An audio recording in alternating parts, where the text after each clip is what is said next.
What's up, everybody? It's the More Sports Wins Above Replacement podcast. We're doing our NFL weekend preview special. We're going to post it Saturday morning, so hopefully everybody gets a quick look at it on Saturday and maybe early Sunday before the game starts. But we're kind of rushing through the week a little bit, and we wanted to do our research and get things together and get the latest numbers and everything before we talk about it. But, kind of getting into things real quick, before we talk about the games specifically, I wanted to give the rundown of what the future bets are for the Super Bowl champions and see kind of if it coincides with what we're going to be talking about. The Chiefs are the favorites at plus 195, which is no surprise there. I mean, I think they're kind of you got to take the crown to get the crown, right? But right behind them is kind of surprising. At a plus 210 is the Green Bay Packers. And then right underneath that at plus 350 is the Bills. And then plus 450 is the Buccaneers, kind of rounding out the last Final Four, which is surprising. Before, if we would have looked at those numbers after we talk about these games, I'm not sure we would have ranked them in that order. I agree. I mean, what do you think about just hearing that first off the bat, the ranking, or how would you have ranked it if I didn't read those to you right now? I probably would have ranked it. I would have moved out of flip-flop, probably Buffalo and Tampa for sure. But then again, you got to start thinking about possibly moving Tampa above Green Bay. They already beat them this year once. I mean, granted, they're playing in Lambeau this time, but I was kind of surprised to hear that. I mean, obviously Vegas is saying, throw your money on the Packers and Chiefs, which, is probably not a dumb thing to do, but a lot of questions out there with Mahomes' health. So and Brady with all his weapons, he ain't gonna go out quietly. So this is gonna be an interesting weekend. I mean, it's gonna be fun. Yeah, I think if I can, before I post this, I'll try to look up what the numbers may have been preseason or before the playoffs started. Do a little bit of a comparison, and maybe I'll put it on Instagram or Twitter, or maybe if I can, I'll put them in the corner of this video just to kind of see what they were. But just interesting kind of way, like I said, I saw they were posted earlier in the week, and an interesting kind of rundown. But if we talk about the games individually, the first game of the day is going to be the Green Bay Tampa game. Just real quick, we talked about they already played earlier. I mean, what was your impressions from that earlier game in the year, and some things you noticed maybe that may carry over, some stuff that may be a one-off and might not carry over? Honestly, for me, I'm not going to put much stock into it because week 6 seems like last year to me. I've talked about it all, before, about how I've always felt like, especially early in the season, Aaron Rodgers is just it's like he paces himself. He knows that, week 1, 2, 3, 4, 5, even 6, it's kind of like, stay healthy. Let's stack some wins. But the sense of urgency and the, let's really turn it on, flipping the switch, like I always say, it seems to me like it happens later on. And they won their last 7. So they've been a completely different team the second half of the season. And you can say the same thing about the Buccaneers. So like I said, Brady even mentioned that their bye was great, that they got refreshed, recharged, and it's shown. Like I said, this looks, if you look on paper, the last few years, you've had a lot more of your 1 versus 2 seeds ending up in the conference championships. Fewer and fewer times are you seeing those 5, 6 seeds making a run. This year you got the 5 seed Buccaneers, but are they a true 5 seed? You're talking. They went on the road and won. They went on the road and won. They did go on the road and win, against a 6-10 team. But to me, like I said it last week, I think it was, they're 2A, because them and the Saints were neck and neck all year, so like I said, they're more of a 2 seed to me than they are a 5 seed. And so you look at the matchup you're getting, Tom Brady versus Aaron Rodgers. I mean, this is something that we maybe dreamt about having in the Super Bowl, right? For all these years, how awesome would that be? Now, we get it in the NFC Championship game. So it's going to be exciting. 2 of the all-time greatest, Tom Brady, arguably the greatest of all time.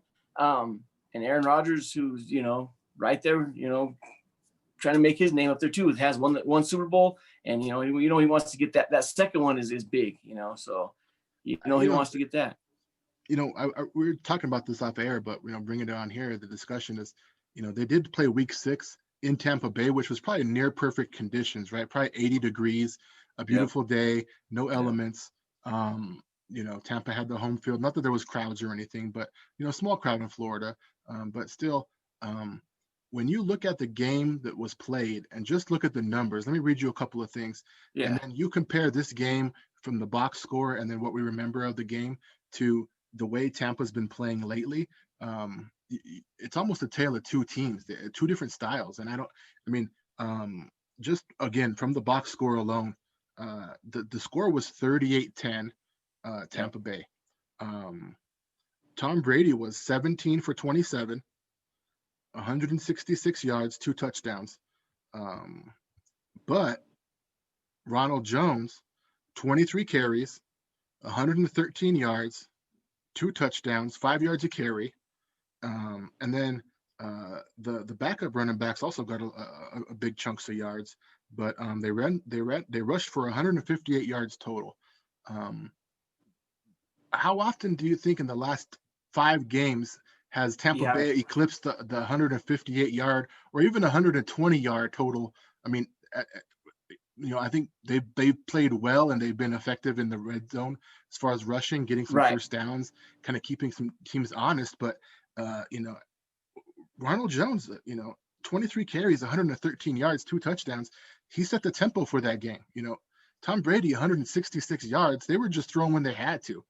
That's just, when you hear those numbers from Week 6 and then you watch the latest games of Tampa, what are you thinking? No, like you said, exactly. It's a tale of two teams, really. I mean, at the time, they were running the ball a lot. They were, I don't want to say limiting Tom Brady's passes and all that stuff, but they were really would run to open up the passing game, right? And it seems like these last 4 or 5 games, whether it be out of necessity, because Ronald Jones has been banged up, Fournette hasn't been as effective as they thought he would be, and they like him to be. And then they got that new little toy late in the season of Antonio Brown. So they've been a pass first team. They passed and then they'd run. Like you said, they've been real effective in the red zone, and Fournette had a lot of touchdowns. And that's where he's most effective, I think, those pounding those yards in. You get first and goal from anywhere inside the 5, and you pound that ball 3 times with Fournette, he's going to get in. It's going to be interesting to see, because it almost feels like they have the game, they have the formula to beat the Packers, but they're really not playing that style of football right now. So are they going to go back to that this week, or that's going to be interesting to see. It really is. I'm curious to see how it's going to play out, because Brady's been so hot. How do you get away from, hey, we're not going to have you throw the ball 35, 40 times this week. We're going to pound. It's just, I don't know. It's going to be weather could dictate a lot of that too, though. Let me tell you this on the other side of the ball. When's the last time you remember seeing this kind of stat line? Aaron Rodgers, 16 for 35, so he was completing less than 50% of his balls. 160 yards, no touchdowns, 2 picks. But this is the real big X factor here. And I remember this game, and I remember him getting knocked around a lot. Yep. But I don't. Yep. He had 4. He was sacked 4 times for minus 42 yards. And those, again, the pressures were there. Obviously, his completion percentage was down, but the 4 sacks is huge. His QBR was 12.3, which is literally like one of the worst of his career, I'm sure, for a single game. His quarterback rating was 35. That's and then on the other side of it, Aaron Jones, Jamal Williams, they're effective runners, but combined they had 14 carries for less than 50 yards, 49 yards total, no touchdowns. That kind of goes. I can understand that on their side of it, for the simple fact that I believe it was the second quarter. It was like a 28-point quarter for the Buccaneers. And so for that, I can understand that, because really in the second half, it was abandoned the running game for Rodgers. But the fact, knowing that they abandoned the running game, and that he only has 160 some yards. That's crazy. But like we talk about all the time, the biggest way to get into these Patrick Mahomes, Josh Allen's, all your top quarterbacks is to make them uncomfortable, right? And it's so hard to do. It's when we saw it with Brady early in the season. That's why he struggled with the Saints. They put a lot of pressure on him, knocked him around a little bit, got him uncomfortable. And that's exactly what the Buccaneers did last time against Aaron Rodgers. And can they do it again? That's going to be key. It's going to be key. Who can make the opposing quarterback uncomfortable? And say what you want, but Buccaneers have the advantage there with that defense because their defense is a whole lot better than the Packers' defense is. So I can see them doing the same thing and rattling Rodgers early more than I can see Green Bay rattling Brady. And with Ronald Jones that day, I remember that the Bucks kept having a short field. I mean, They just really were. They really were winning the field position, the game. They had one pick six early in that second quarter that kind of led to that big outburst. But I mean, they didn't have to go too far down the field to score. Their drives weren't super long. They weren't really big chunk drives. They were just kind of what they needed to be to get some effective touchdowns in, and they scored. That second quarter was the 28-point quarter, but it was a 3-touchdown quarter that was scored by the offense and one of the pick six. At that point, you're up so big, you start to run, you start to pound Jones more. I mean, you start to not Jones, but the Buccaneers start to pound. Ronald Jones, Yeah, and so it just kept going, and he scored late another touchdown to kind of put it away and ice it in the fourth quarter. But those are the games when, as a Tom Brady fan, internally grateful for what Tom Brady has blessed the New England area with, and as a Patriots fan, you love when Brady throws the ball around. That Atlanta Falcons Super Bowl was fun to watch for everybody else, but it was so stressful for a Patriots fan to watch him be down and have to throw that much. You would love for Tom Brady to only have 166 yards and a 28-point win. That's a perfect game for what he needs to do, and to be sacked 0 times by the Green Bay defense. It just shows that they're getting the ball out quick, and they're running an effective game plan. I think that you might not. You touched on it earlier a little bit, but the weather is going to be a factor this week. I got the weather forecast here. I'll read it to you, and then you can kind of give us a thought about what you think as far as the advantage the Green Bay Packers may have, or maybe it's overblown. Who knows? But it does say on Sunday the 24th, it's going to be light snow in the morning, give way to cloudy skies during the afternoon. Only a high of 29. Not too windy, 5 to 10 miles an hour, but chance of snow is 70%, and there's going to be accumulations of about an inch of snow. You hear that, and we a Florida team traveling north. Is it a wash because they both got to play in the elements, or is there something to the north-south travel, the Florida boys, Tom Brady being a little older? I mean, what do you think? There's a little something to it. I mean, nobody likes being uncomfortable. Nobody likes being cold. I mean, you want to give the advantage to the home team, but to me, I say the bigger advantage goes to the better defense. And then, like I said, that's clearly Tampa's defense. So, like I said, I mean, the more and more I'm hearing things, and then just going back to the last game, how things played out, and just like I said, this defense wins championship is the old saying, and like I said, these two teams are offensively real similar. They're real explosive. They can put up points. But Brady has more weapons in that defense, like I said. So, like I said, I don't really buy in. It will play a little bit of a factor, but Brady's been there, done that. He played how many times in this cold? Dude, this is nothing new to him, and he's kind of the leader, the what gets that team going. And if he gets pumped up and gets them pumped up, they're going to be ready to go. They'll be ready to run through the Lambeau Field brick walls for him and with him. So. Well, can I challenge you with this? You brought it up briefly earlier, but no AB this week. Brown's been the new toy in town. He's been a focal point of the offense. In some ways, Evans is the red zone guy. Gronk gets some of those key passes and key moments for a first down or in the red zone. I think Brady tries to force the ball there with their relationship. But AB's kind of been that stretch the field, kind of been that key big chunk yardage guy. Godwin has to kind of fill that role. You know, what do you think that may affect the timing of the other routes for the other guys? Or I mean, is there anything to it, or is it overblown because there's too much weapons there? I think that's exactly it. Right there, perfect. They already got Evans. You already got Godwin is all pro as it is himself too. And then Gronk's there's, he's got so many weapons. I feel like sometimes there's too many weapons, and you gotta, knowing AB, knowing his past, hey, I want the ball, and he's done a good job of getting him involved and keeping him involved. But not having him in the mix, I mean, you throw Scotty Miller in there, and that guy, I kind of feel bad for him because say what you want. He was going to break out. Yeah, he was going to break out before exactly AB got there. Yeah, was doing, but yeah, before he got there, and he's one of them receivers that's going to keep on the ground. You don't know how he catches some of these balls, but he's going to get it done, and he's going to make the plays when you need him. So I feel like it's going to work into their Godwin is so underrated. I mean, so many times you talk about the best receivers in the game, and to me, he's creeping up there every year, and he's one of the best out there. So I kind of think it works in their favor. It kind of helps them out because now you can kind of don't have to worry about that element of it personally. So I love Godwin. I mean, when you're doing a fantasy draft or we're doing some daily Sunday DFS stuff on FanDuel or whatever, Godwin is one of those dudes where you could watch an entire game, hear his name 3 times, but then also look at the box score, and he has 7 catches for 110 and a touchdown, and you had no idea where it came from because he's just such a professional.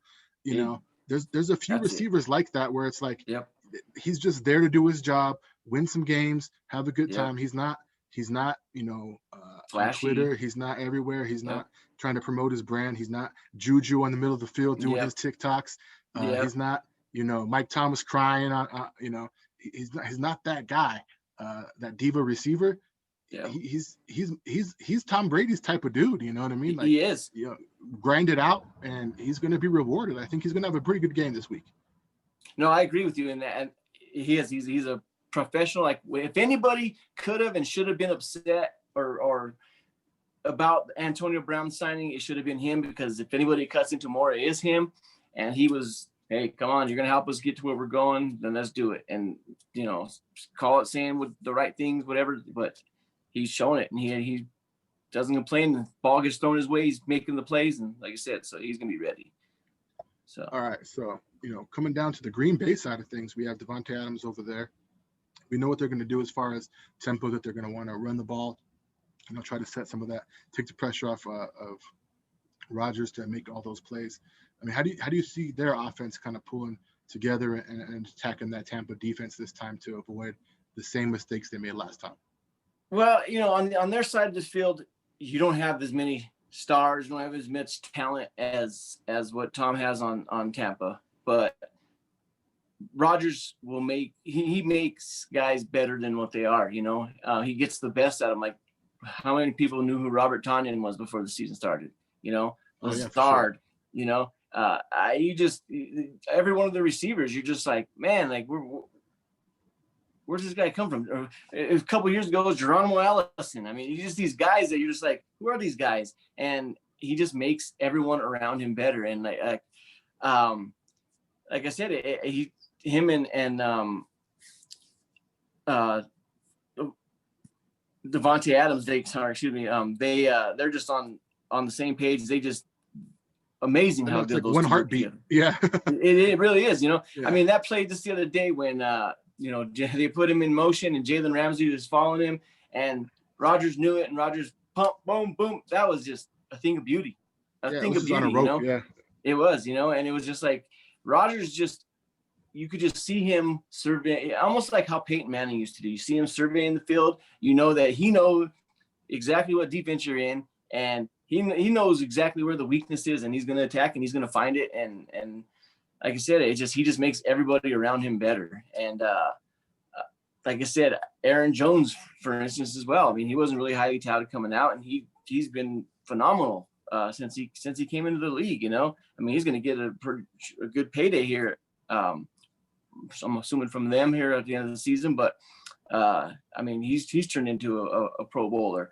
Like I said, he makes the weapons. he just makes everyone around him better. I mean, who wants to disappoint a guy like that? I mean, if you're a young guy or a veteran coming in, I mean, you're not going to want to make this guy, hey, you got to make the most of every opportunity you got. And you know he's going to get you opportunities, and he's going to put that ball where only you can catch it. So you just got to make the plays, and that's what he does. I mean, he's one of them guys that makes everybody around him better, and they're going to score their points. I think the X factor is going to be that offensive line. Having known that you gave up 4 sacks that first game, 42 yards, really kind of killed a lot of drives, killed a lot of momentum with those sacks. I think LaFleur is going to have his work cut out for him to kind of get that pressure and get the ball out quickly, and not have Rodgers hold onto the ball. And it may affect some of those really deep plays down the field, right, letting them play out as far as how many 5-step, 7-step drops they may do. But to kind of get that pressure off early, set the tempo, set Roger up for some success rather than having to rush and be pressured all day long. I think that's going to be a big deal. I don't know what they're going to do specifically as far as who the feature back is going to be. I think it's going to be starting off with Jones, but they've been running Williams a lot. I mean, even Dylan's been coming in there out of nowhere. So I think they're going to have some. I remember, you're a Steelers fan, and we talked earlier in the season, and it was pretty when Connor wasn't doing well. Big Ben was getting the ball out really, really fast to those, and it was effective in some ways. And Brady's done that in the past with a lot of Patriots receivers, and it's a Garoppolo did that a little bit last year with some tempo and stuff. But can they do that? Can they set up some of those short passes to set up the long passes rather than rely only on the run? I don't know. I think LaFleur, like I said, is going to have his work cut out for him, because you can't expect to give up that many sacks in a game and do well. Well, and going real quickly into what you're saying there, during this 7-game win streak that the Packers are on, he's been sacked only 11 times in this 7-game winning streak. So they've been keeping him clean, and so and like I said, it's gonna be key. So we broke it down. I think we had a pretty good conversation. Now we got to make a prediction, man. The numbers are, unless it changed, it was Packers. 3.5. Packers 3.5 point favorites at home, and the over/under number is 52. You hear that? We heard the futures earlier. What do you think about how this game is going to go out? And, all right. Let's see what you got. All right. Well, like I said, this is 2 hot teams coming in. Great matchup. Personally, I'd rather see this matchup than Rodgers versus Breeze. I just feel like the Buccaneers were a much better team offensively and defensively all year, and this is the matchup I wanted to see. So really, it's not a surprise as far as who ended up here. I feel like it's been the 2 best teams in as far as talent wise and just playing all year. I felt like these were the 2 best teams in the NFC. So I'm excited for it. Like I said, that week 6 was so long ago. Neither team is playing that same way they were. The weather, it's not gonna. I don't feel like the weather's gonna be as bad. It's really gonna affect much. I do like the over, so I feel like they're gonna score. Both teams are gonna score, but I'm gonna go with Buccaneers, man. I'm gonna take the Buccaneers and the points because I feel like they're gonna win regardless. I feel like they're gonna win by. They're gonna win by 6, so I'll take that 3.5 cushion also to go with that. But I'm gonna go with the Bucs, man. All right, man. That'd be historic for a lot of reasons. Tom Brady being the oldest quarterback, changing teams, getting away from Belichick. But also, if that happened to go down this way, Super Bowl's in the backyard, and no one's ever played a home Super Bowl before. So, we might have that. It's on the line, and it's definitely a possibility. I'm gonna have to. I agree with the over. I think it's gonna be a high-scoring game. I don't think the weather's going to, like I said, as long as there's no wind, I don't think the snow and the cold's really going to affect anybody. Both capable offenses. It'd be easy just to say Brady, because, but for the sake of conversation, and I think it could happen, is, the Packers, the Buccaneers, the Saints did move the ball quite effectively for most of that game. The fourth quarter was a little different. There was a couple picks, but where Breeze is right now physically, and Mike Thomas didn't even have a catch. You know, it's not like they were picking him apart with an all-pro receiver out there. I mean, he was doing limited arm strength, limited routes with less than ideal receivers catching the ball for him, and he still made it a competitive game. You know, Rodgers, elite arm talent, elite quarterback talent, elite skill set with Devontae Adams, who arguably, I said it earlier in the podcast, to me, he's almost the MVP of the league, if not that team for sure. Yeah. You know, I think he tests that defense, and I think they have a little bit of revenge on the mind. You know what I mean? So yeah, no, it's real. It's almost a toss up. You know, you give 3 points to the home team just about being the home team. Right. But you know, do I think they could probably win? You know, but cover that 3.5. I think Green Bay can, and I think it's going to be over. So I'm going to go Green Bay and the over. We got Tampa Bay and the over, and we'll post up the results. We're all going to watch it together with the world as we listen to this. But you know, it's going to be fun. On the other side of the ball, on the AFC side, another rematch. You know, again, they played week 6 too, I think maybe. It wasn't week 6. It might have been week 6. It might have been. It was right around there. I'm gonna pull it up real quick. But you know, that was a. No, I think it was a little bit later. Now that I think about it, but yeah, it was a 9-point win for the Chiefs, right? Yep. And that was that weird week where like things kept getting pushed around, and I think there was like 2 Monday night games that day where they had to start one like at 4:30, and then the other one started like at 6. This was the earlier game. I remember kind of being at home watching it during the tail end of the workday, but you know, it was. I don't think it was an ideal weather day. I think it was a pretty gloomy day. It was in Buffalo, and the Chiefs won the road game by 9. And I think that was a pretty fun game. I think that I'll read you a couple of stats, and again, even as I read these names, it's not going to make a lot of sense to a lot of people. I know we watched that game live, but Mahomes was 21-26, super efficient, 225 yards, 2 touchdowns. But then, you know, Clyde Edwards-Helaire, 26 carries for 161 yards on the ground. And then Denard Robinson was the leading receiver, 5 receptions for 69 yards. You know, I think that on the other side of it, Josh Allen really struggled. You know, 14 for 27, right there, 50% completion percentage. But he was also their leading rusher that day with 42 yards carry. Wow. 42 yards on 8 carries. So they just never got the offense going. And it was a closer game than people looked at in the scorecard, you know? Absolutely. You know, and as you said, the numbers you're throwing out there, to me, it's exactly like what they did is what we were, I don't want to say begging, but we were calling out for Indianapolis and Baltimore last week to do. We're like, Buffalo does not have a good run defense. They've been run on all season long. So that's a perfect example. I mean, Kansas City, Edwards-Helaire had probably one of his best games of the year right there against the Buffalo Bills. You know, what are you doing? You're keeping Allen off the field. But again, that's not what they do. It's going against your game plan and against what you do. And I think that's where it's so fascinating to me. You know, you're asking these teams to, I don't want to say go to not your strength, but not what you do, you know? But with Mahomes' health, with that toe, maybe this is if Edwards-Helaire is back and healthy, maybe this is the time. Or Williams did a hell of a job last week though filling in. Bell just seems like he's just still ineffective to me. I don't know what's going on there with him, but hey, maybe this is the week Randy Reed says, hey, we're gonna have to pump it a lot. I don't want to get Mahomes. I don't want him running around a whole lot, risking getting hit again.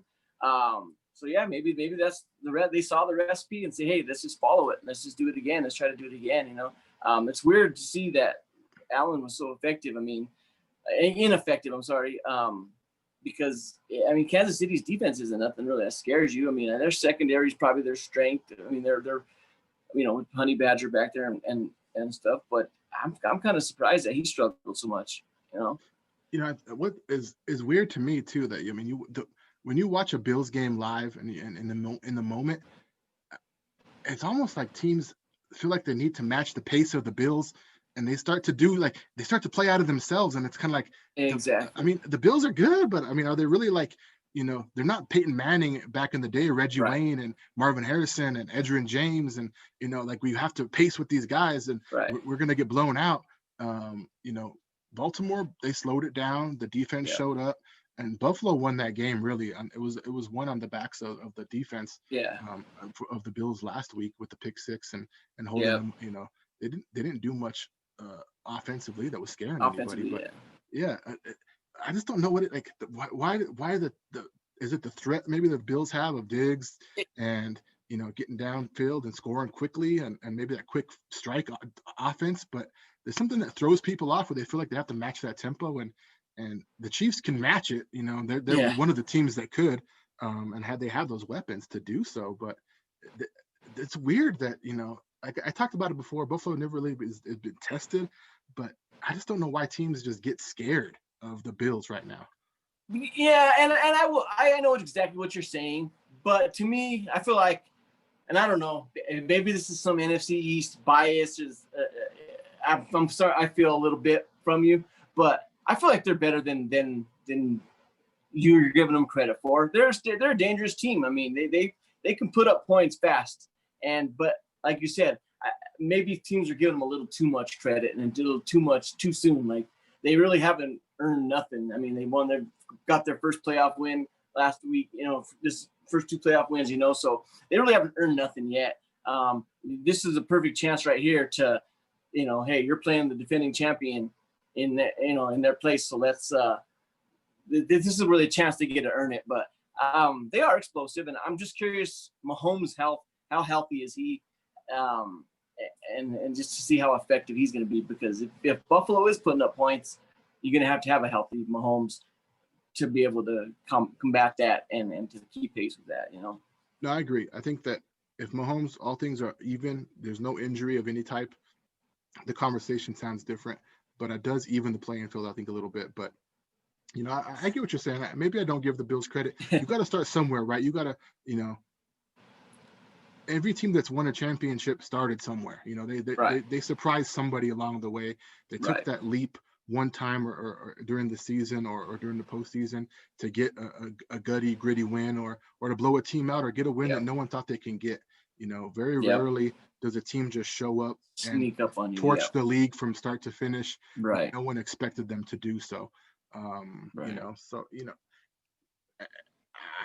can see where you feel like there is some bias there, and I give the Bills a little bit of that little brother treatment. I'll own that.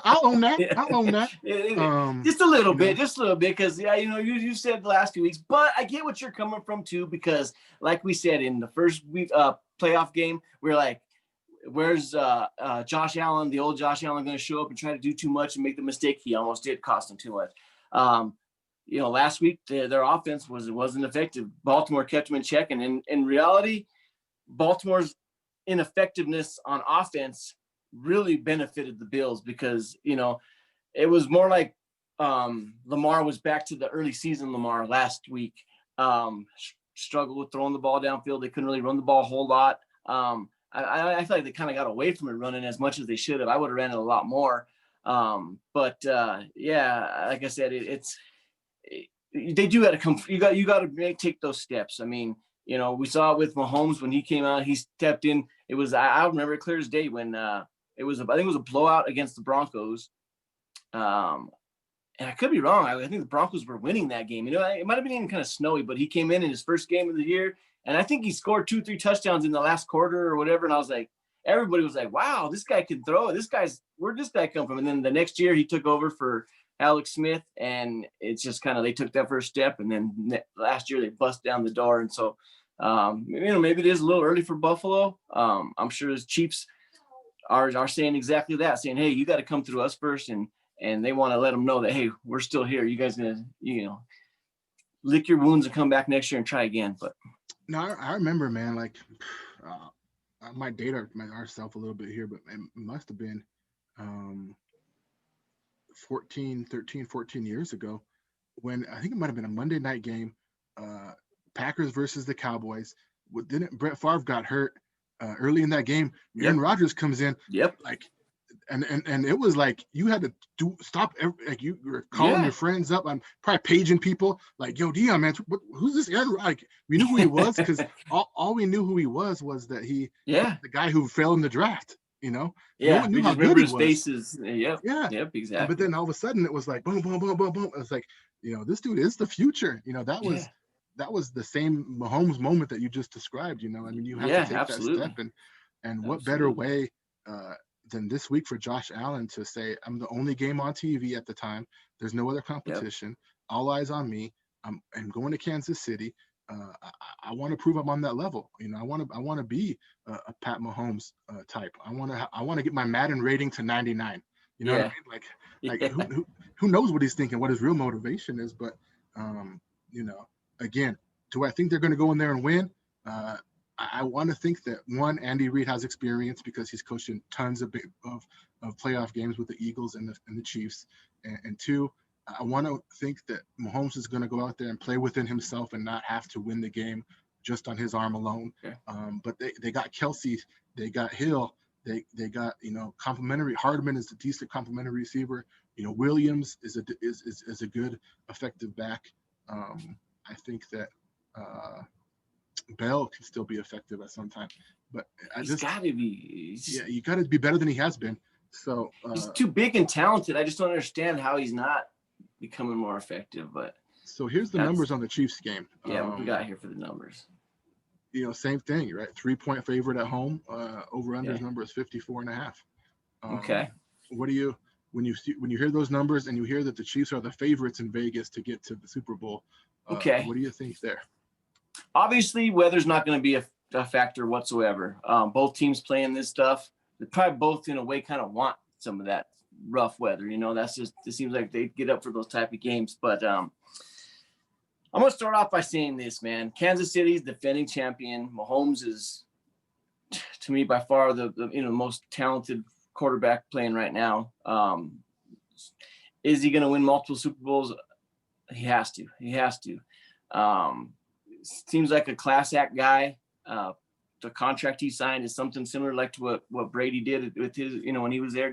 Wasn't breaking the bank and whatnot to get paid. He got paid. It's just he was smart about it. And they're, like I said, they're the hot team. But I will say I've been extremely, extremely disappointed in them really all year. I mean, I just feel like they're so much better than what they're showing out there every week. And I called it early on. I said, maybe there's, like I say with Rodgers all the time, they're just bored and they're just waiting for the playoffs to flip the switch and get going. And they were off week 1. They got to rest. They rested week 17. They came out last week, to me, against a far inferior team in the Cleveland Browns. And Cleveland had a chance to win the game in that last fourth quarter. Yeah, Mahomes went out in that fourth quarter, and it was Henne in the fourth quarter. But even up before that, they were still only down. I mean, it was a closer game than I feel like it should have been. Not to take anything away from Cleveland, they're a good team. They're a solid team, but they're not on that level with the Chiefs yet. And the fact that they hung with them and very well could have won that game.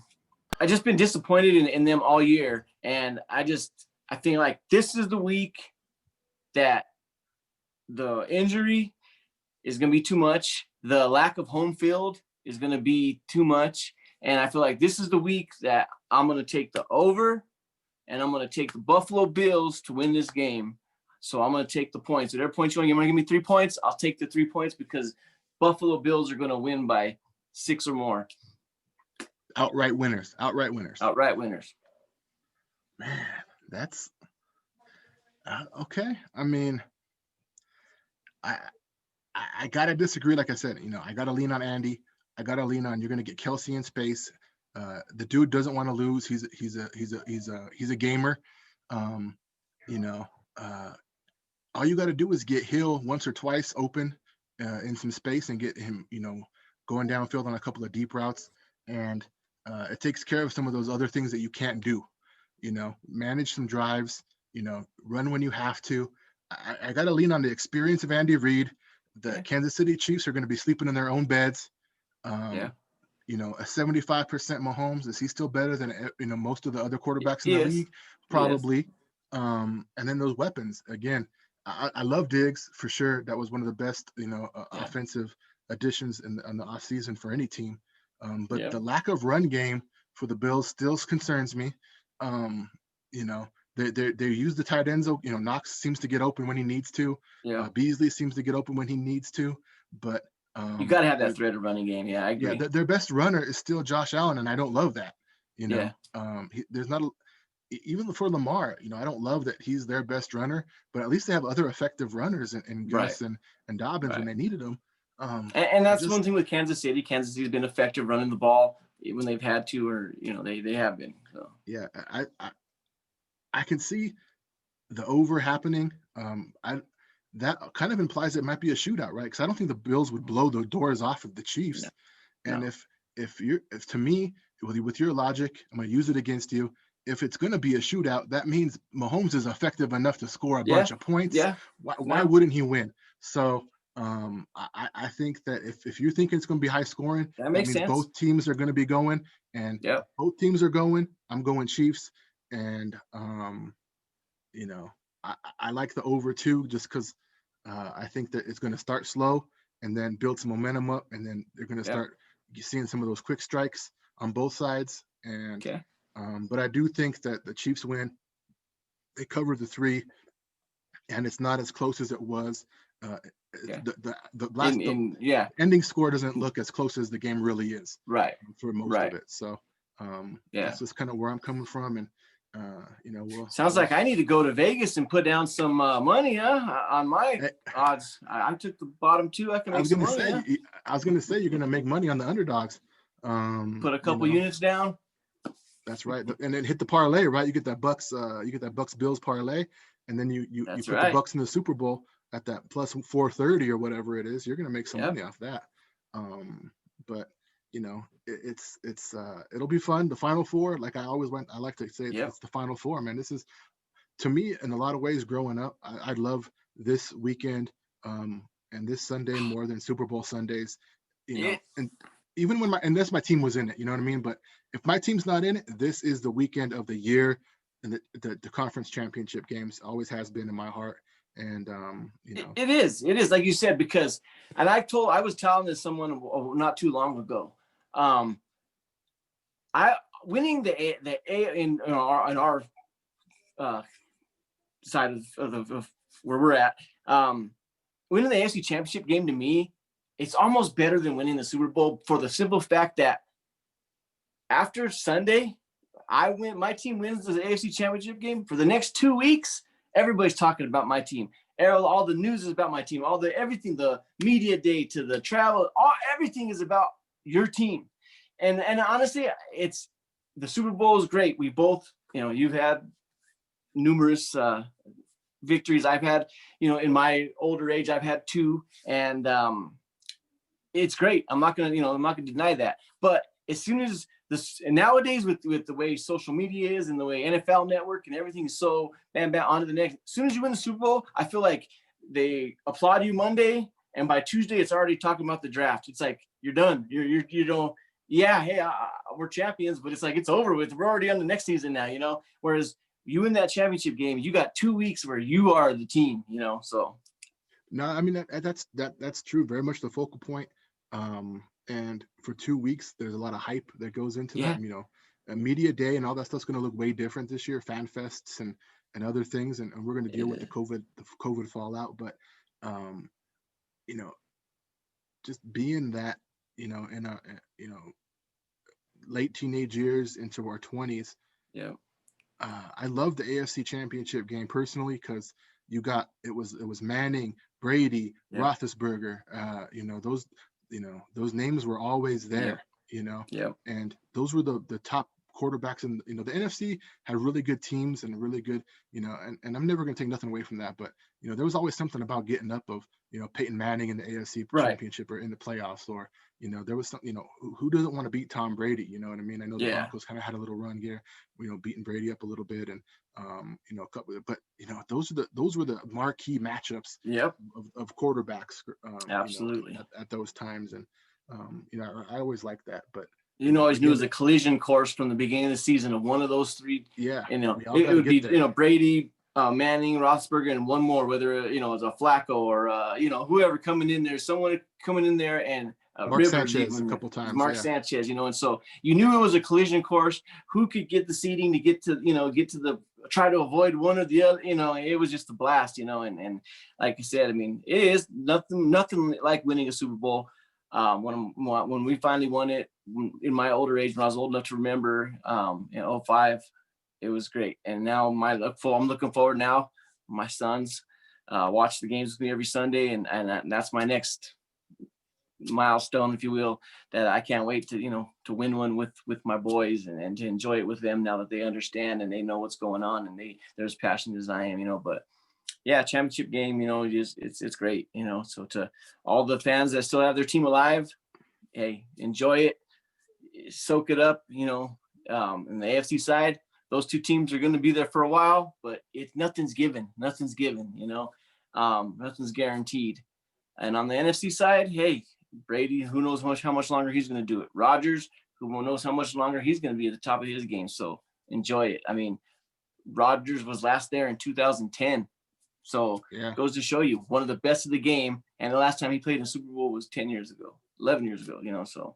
Let's end this on a personal note, on a positive note. Let's switch it up on his ear. You don't know that I'm going to ask this question, but I was thinking about it as we were talking throughout this time, and we're recording this. Like I said, we've known each other since we were basically infants. I mean, yep. And that's the truth for anybody out there. Like, we just have, we're basically related through yeah. So anyhow, my favorite team is the Patriots. Your favorite team is the Steelers. What is the number one Super Bowl memory that you have of the Patriots that kind of has a lasting impact on you, kind of as knowing me? And I'll share a memory I have of the Steelers in the Super Bowl, of what I remember as far as watching that game and seeing those things and thinking to myself, man, Dion is going to be thinking X, Y, and Z tonight after seeing that. Okay. Yeah, for me, it has to be the Falcons Super Bowl when, down at halftime, and I'm just like, is Brady done? Is this it? This is it. Brady's about to lose another Super Bowl. They're just horrible. I can't believe how bad he's playing, blah, blah. And then he comes out in the second half and just, I just couldn't believe it. And I was like, Ben has got to be just losing his mind right now. Like, I'm sure he was ready to turn his TV off, but knowing how I am, I ain't turning the TV off. TV's not coming off. So like I said, that to me is one that I'll always remember, that I was like, they're done. This is it. This is it for Brady. And he goes and comes back and pulls it off. Yeah, I think it's a tie for me. The first Seahawks Super Bowl, when Randall L threw the trick play, foot like on the line, it was like, to this day, probably Seahawks fans are saying he was over the line and it should have been called back. But that play was, and that's Bruce Arians, right? I mean, that was his era. That was he called that play. So it kind of synchronicity with the game this weekend. He's coaching it up there. But and this is probably everybody's, all of the new Steelers fans, but that Santonio Holmes catch, and it pains me to say this, but that throw from Roethlisberger is probably a top 3 throw that how it happened, when it happened, the time, the stage, the clutchness of it. It was one of the best throws I've ever seen, and I can never explain it if I had to put it in words, other than it's unexplainable. And I don't know how he caught it, and he got the toes down, and it was just the play that you just kind of shook your head. Unbelievable. If you're an Arizona Cardinals fan, you were just like, that was our game. Like, how did we lose this? But that catch and that throw was, both of them was just bang, bang, like the best thing I've almost ever seen. I couldn't watch the replay of the Santonio Holmes one. I couldn't watch it live. I had to listen. I couldn't watch it. I had to turn my head, turn my back, and everybody else there with me, I was telling them what's going on, what's happening, just kind of listening for the, crossing all my fingers, my toes, everything. I'm just in there, call it a catch, and I'm just hearing them call it a catch, and just knowing that it's it. I knew our defense was going to stop them, and they had 21 seconds, something like that. I knew I wasn't worried about that. I was like, this is it, And so yeah, no, that was pretty special. That's I think it's forgotten because that's the David Tyree helmet catch. That haunts me still once in a while. That was one of those catches.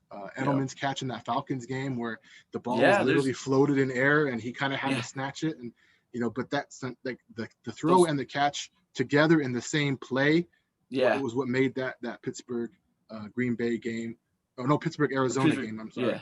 Yeah. And also in that, in that game, another play people forget about is the James Harrison interception before half. Oh, yeah. I mean, that was a million yards. They were about to take the lead, and so 14-point flip.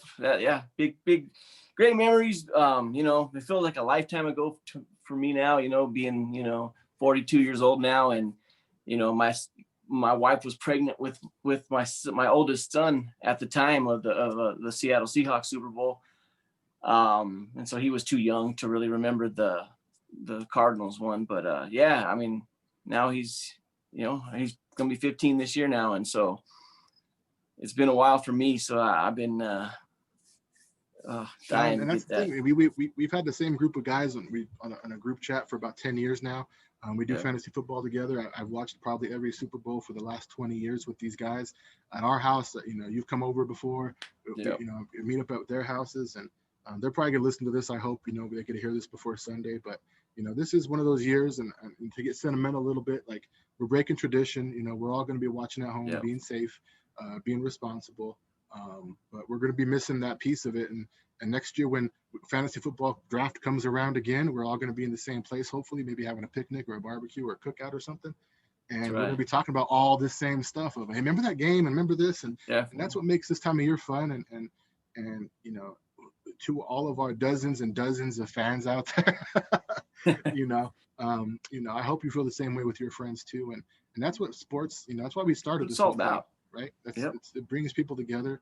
It's a fun conversation. It's escape from reality. And if 2020 going into 2021 is one of those years where you need an escape, and that's what we're trying to do, man. We're trying to just get people engaged and just, not talking about just Colorado sports or what's going on here. Obviously us being fans of teams outside of Colorado, we're trying to, show our knowledge of sports as a whole, and how we're fans of sports as a whole, not just, particular teams, that we do know sports as a whole, and we pay attention, and we want just to entertain you guys and just hopefully grow this into what we feel like it could be, and we want you guys all along for the ride, Yeah, 100%. So we're, if you're listening to this right now, this is probably the end of part 2. We're going to probably make this a 2-parter. We're going to do our best to get it out there Saturday morning again. We do want to have people watch and subscribe and listen. Even if you hear it late, who cares? You know what I mean? It's just, we're doing this for fun and trying to, like Dion said, reach the audience and have some good times. Yeah. But we'll be back next week and we're talking about the results and getting ready for the Super Bowl, whoever's in it. So everybody out there, have a good time, be safe, enjoy the games, and peace out. See y'all later. Hey man, we got the wins above replacement gear out there coming soon. That's so watch the launch. All right, man. See y'all later. All right, man.